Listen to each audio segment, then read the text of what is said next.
ওই দিন রাতে কারেন্ট চলে গিয়েছিল আর আমার ভাইয়ের আবদার করলো চলো মুড়ি মাখি। তাই পেঁয়াজ, মুড়ি আর গাছ থেকে মরিচ পেড়ে এনে ওইগুলো কাটা শুরু করে দিলাম। হেই, তোমাদের সবাইকে ওয়েলকাম করছি আমার আরো একটি ব্লগে। ভিডিওটি ভালো লাগলে অবশ্যই একটি লাইক এবং কমেন্ট করবে এবং ফলো দিয়ে পাশে থাকবে। অন্ধকারের ভিতরে এমন মুড়ি মেখে খেতে কিন্তু ভালোই লাগে। তার ভিতরে যদি সব কাজিনরা একসাথে থাকে তাহলে তো কোনো কথাই নাই। তোমাদের সাথে কথা বলতে বলতে কিন্তু আমার এদিকে পেঁয়াজ, কাঁচামরিচ এগুলো কাটা শেষ। সাথে দিয়েছিলাম একটা বড় ঝালমরিচ, একটু লবণ দিয়ে তার উপরে কিছুটা সরিষার তেল নিয়ে মেখে নিচ্ছিলাম, জানি কাঁচামরিচ, পেঁয়াজ আর সরিষার তেলের স্মেলটা একসাথে হয়। তারপর নিয়ে নিলাম অনেকটা চানাচুর, বেশি করে চানাচুর নিয়েছি জানি খেতে ভালো লাগে এবং মুড়ির ভিতরে জানি শুধু মুড়িই না চানাচুরও দেখা যায়।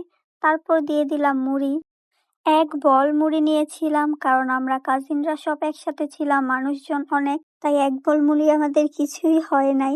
প্ল্যান ছিল মুড়ি খেতে খেতে আমরা লুডো খেলবো, কিন্তু হয় নাই কারণ এই মুড়ি নিয়ে লুডো খেলতে বসলে এই মুড়ি কিছুই হবে না, কারণ আমরা অনেকজন ছিলাম আর মুড়ি একেবারেই শেষ হয়ে গেছিল, তাই আর লুডো খেলা হয়নি। যাই হোক, তোমাদের সাথে কথা বলতে বলতে কিন্তু আমাদের মুড়ি খাওয়া শেষ। পেজটি ভালো লাগলে অবশ্যই ফলো করবে। আজকের জন্য এতটুকুই। আল্লাহ হাফেজ।